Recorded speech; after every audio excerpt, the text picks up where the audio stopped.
Hello friends, welcome to my YouTube channel. নমস্কার বন্ধুরা, মঞ্জু রান্নাঘর থেকে সবাইকে স্বাগত। তো বন্ধুরা, আজকে আমি আপনাদের কাছে একটি ভিডিও নিয়ে হাজির হয়েছি। ভিডিওটি হলো কৃষ্ণনগরের বিখ্যাত সরভাজা।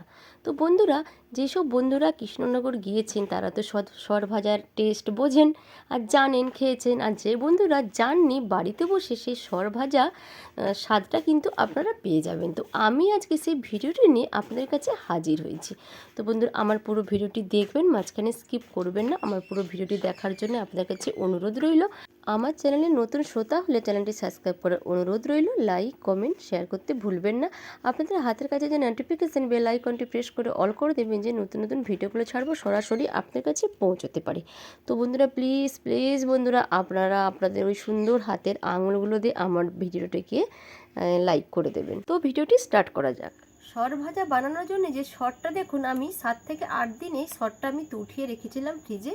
এই শর্টটা আমি রেডি করে রেখেছি। এবার আমি এই শর্টটা আপনাদেরকে আমি দেখাবো যে কিভাবে কৃষ্ণনগরের সরভাজা রেসিপি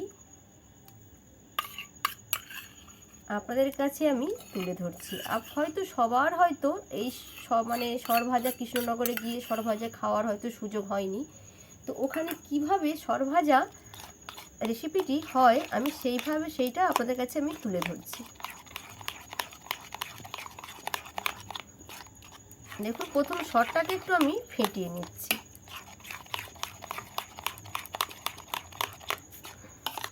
দেখুন, শর্টটাকে প্রথম আমি ফেটিয়ে নিয়েছি। এবার আমি এর মধ্যে দিয়ে দেবো গুঁড়ো দুধ। তো এই বাটির আমি হাফ বাটি দিয়ে দিলাম গুঁড়ো দুধ। এবার আমি দিয়ে দেবো ওই একই বাটি মেপে একই রকম যতটা দিয়েছি পাউডার দুধ, মানে আমুলের যে পাউডার দুধটা, আর সেই ততটা আমি দিয়ে দিলাম ময়দা। তো বন্ধুরা, এতে কিন্তু ময়দা বেশি দেওয়া যাবে না, তাহলে কিন্তু মিষ্টিটা কিন্তু ভালো হবে না, মিষ্টিটা শক্ত হয়ে যাবে। এবার আমি এগুলোকে আমি মিশিয়ে নেব। এবার আমি এর মধ্যে দিয়ে দিলাম, দেখুন আমি 1 চামচের 4 ভাগের 1 ভাগ আমি দিয়ে দিলাম বেকিং সোডা দিয়ে। এবার আমি সব উপকরণগুলোকে ভালো করে আমি মাখিয়ে নেব। তো এটা কিন্তু খুব বেশি ঘন করা যাবে না, শক্ত ডো একটা হবে না। এটা আমি আপনাদেরকে মেখে দেখাচ্ছি ডোটা ঘনত্বটা ঠিক কীরকম হবে। এটা কিন্তু একটু পাতলাই হয়।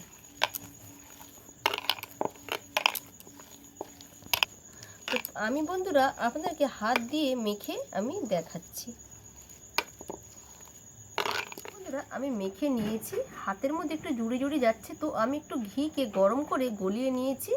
এবার এই ঘিটা দিয়ে আমি এর মধ্যে মাখিয়ে দিলে এই যে হাতে যে জুড়ে যাচ্ছে, এটা কিন্তু হাত থেকে অলরেডি কিন্তু ছেড়ে যাবে। দেখুন, এইভাবে কিন্তু আমি নরমটা করেছি। আপনারাও ঠিক বানালে এইভাবে নরম করবেন। এবার আমি এটাকে সরিয়ে রেখে এবার আমি যার মধ্যে এটাকে আমি ফ্রিজে ঢুকিয়ে রাখবো, সেইটাকে এবার কৌটোটাকে আমাকে রেডি করে নিতে হবে।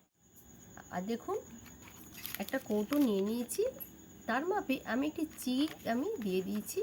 তো আপনাদের হাতের কাছে যদি বাটার পেপার থাকে, তো আপনারা বাটার পেপার এরকম সাইজ করে কেটে এর মধ্যে ঢুকিয়ে দেবেন। এবার আমি একটু এর মধ্যে আমি তেল ব্রাশ করে নেব। আপনারা যদি ঘি দিয়ে করেন তো ঘি দিয়েও ব্রাশ করতে পারেন। তো আমি ঘিটা বেশি ইউজ করছি না, আমি তেলটা দিয়ে আমি ব্রাশ করে নিচ্ছি। কৌটোর চারধারে ভালো করে ব্রাশটা করে দেবেন, যাতে যখন এটা শক্ত হয়ে যাবে ঢালতে যাতে আপনাদের সুবিধে হয়। এবার আমি যে ডোটা রেডি করেছি, ডোটা আমি এর মধ্যে আমি ঢেলে দেব।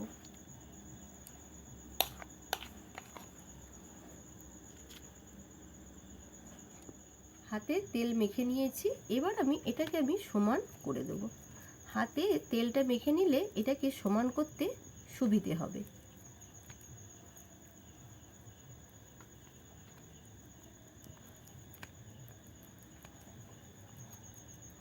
আমি একটি চামচের দ্বারা ভালো করে সমান করে দিচ্ছি।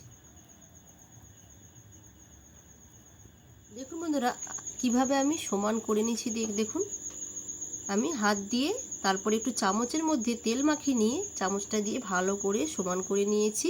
তো বন্ধুরা আপনাদেরকে আমি বলে দিই, যখন সরটা তুলবেন সরের সঙ্গে যে দুধ থাকে দুধটা কিন্তু দেবেন না, এতে কিন্তু বেশি কিন্তু ময়দা দেয়া যাবে না। পারলে আপনারা একটু বেশি পরিমাণে একটু আমুলের পাউডার দুধ দেবেন ভালো, কিন্তু ময়দা এতে বেশি অ্যাড করবেন না, তাহলে কিন্তু মিষ্টিটা ভালো হবে না। আর যখনই আপনারা সরটা তুলবেন দুধটাকে ফেলে দেবেন, দুধটাকে কিছু ছাঁকনি দিয়ে ছেঁকে নেবেন। কারণ আমি কিন্তু আপনাদেরকে দেখাইনি ওইটা, কিন্তু আমার কিন্তু সরটার মধ্যে বেশি কিন্তু এটা দুধ ছিল না, শুকনো শুকনো করেই আমি উঠিয়েছি, সেই জন্যে আমি আপনাদেরকে ওইটা দেখাইনি। তো এবার বন্ধুরা আসল কথায় আসা যাক। আমি দেখুন এটাকে চাপভাবে বসিয়ে নিয়েছি। এবার আমি 1.5 থেকে 2 ঘন্টার জন্য আমি ফ্রিজে রেখে দেব, তারপরে ফিরে আসছি আপনাদের কাছে আবার। দেখুন বন্ধুরা আমি ডিপে 1 ঘন্টা রেখেছি, তো আপনারা যদি নর্মালে রাখেন তো 2 ঘন্টা রাখবেন। এবার আমি দেখুন এটাকে আমি চাকু দিয়ে আমি একটু ধারটাকে আমি ছাড়িয়ে নিচ্ছি, যাতে এটা আমার বের করতে সুবিধা হয়।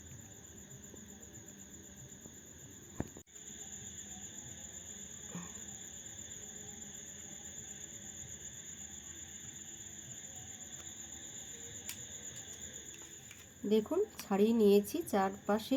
এবার আমি একটি প্লেটের মধ্যে আমি এটাকে আমি উল্টিয়ে দেব।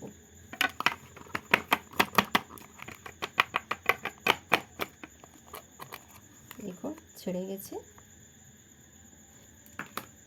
এবার এর নিচে যে পেপারটা ছিল পেপারটাকে আমি আস্তে আস্তে করে আমি উঠিয়ে দেব।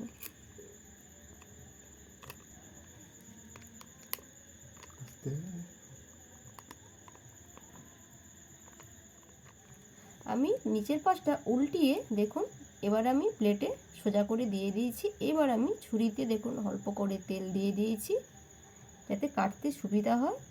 আমি এবার মাঝখানে এটাকে আমি কেটে দেব।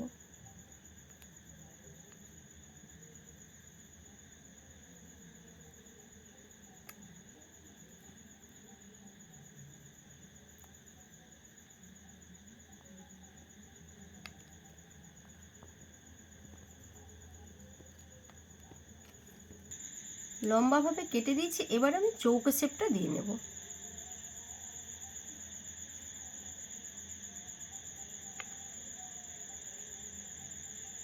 এগুলো কিন্তু খুব নরম হয়, আস্তে আস্তে করে কেটে নিতে হবে। 6 ভাগে কেটে নিয়েছি। তো ছুরিতে কাটার সময় কিন্তু একটু তলতলে ভাব মনে হবে, ছুরিতে তেল মাখিয়ে নেবেন, তো ঘাবড়ে যাবেন না। তো হাতের মধ্যেও যখন ওটাকে শেপ করবেন চৌকো, হাতের মধ্যেও কিন্তু তেল হাত করে নেবেন। দেখুন আমি তেল হাত করে নিলাম। এবার আমি এটাকে আলতো হাতে আমি উঠিয়ে নেব।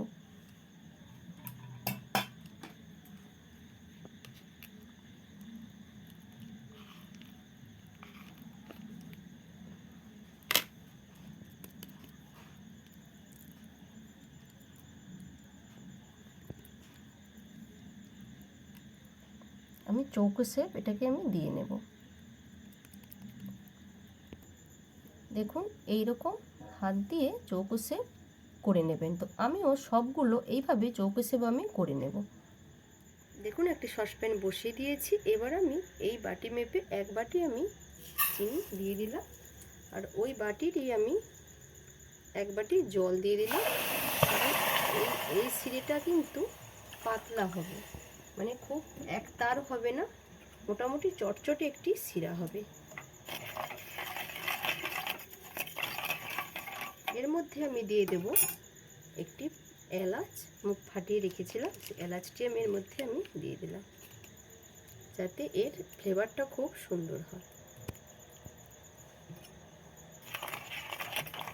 চিনিটা মেল্ট হয়ে যাওয়া পর্যন্ত আমি অপেক্ষা করব, আর এইভাবে আমি নাড়াতে থাকবো। হয়ে গেছে তেলের মধ্যে, এবার ভেজে নেওয়ার পালা।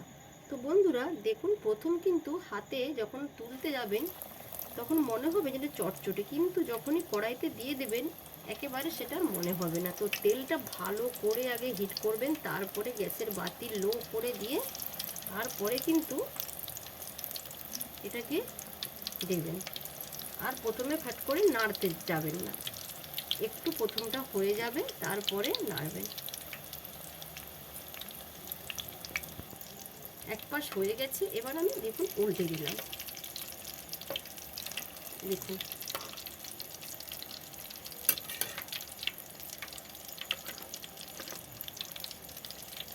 এইটা আরেকটু হবে, এগুলো হয়ে গেছে। এই যে আমি ঘোরাচ্ছি আর কিন্তু নরম তলতলে ভাবটাও নেই, আর কোনো অসুবিধাও হচ্ছে না ভাজতে, দেখতেও পাচ্ছেন আপনারা। আর আমারও কোনো অসুবিধা হচ্ছে না। তখন কিন্তু ছুরিতে কাটার সময়, মাখার সময় যেন মনে হচ্ছিলো হাতে চটচটে লেগে যাচ্ছে, অসুবিধে হচ্ছে, কিন্তু যখন আমি কড়াইতে উঠিয়ে দিয়েছি আর কিন্তু কোনো কিছুই অসুবিধাটা মনে হচ্ছে না। দেখুন এপিঠটা আরও একটু হবে, আমি উল্টিয়ে দিলাম, আর এটাও হবে। দেখুন যেটা হয়ে গেছে সেটাকে আমি উঠে দিচ্ছি, আরও বাকিগুলো একটু একটু হবে। এটা যেমন এপিঠটা হয়ে গেছে, এটাও এপিঠটা, এটাও দুপিঠ একটু একটু হবে, এটাও আর একটু এপিঠটা হবে। এগুলো একটু হতে থাকুক, এটার আমি তেলটা ঝাড়িয়ে নিই। দেখুন হয়ে গেছে, সবগুলো ভাজা হয়ে গেছে। এটা একটু হয়ে গেলে এবার আমি উঠে দেবো। এবার ওপাশে চিনির শিরাটাও কিন্তু ফুটে রেডি হয়ে গেছে। এবার গরম গরম সর ভাজাতে এবার আমি চিনির শিরাটা আমি দেব। এগুলোকে উঠিয়ে নিই, তেলটা ঝাড়িয়ে নিই। হয়ে গেছে, এটাকে আমি এবার উঠিয়ে নিলাম। এবার আমি এই সরবরাগুলো চিনির সঙ্গে আমি দেখুন এপিড ওপিড আমি উল্টে দিচ্ছি।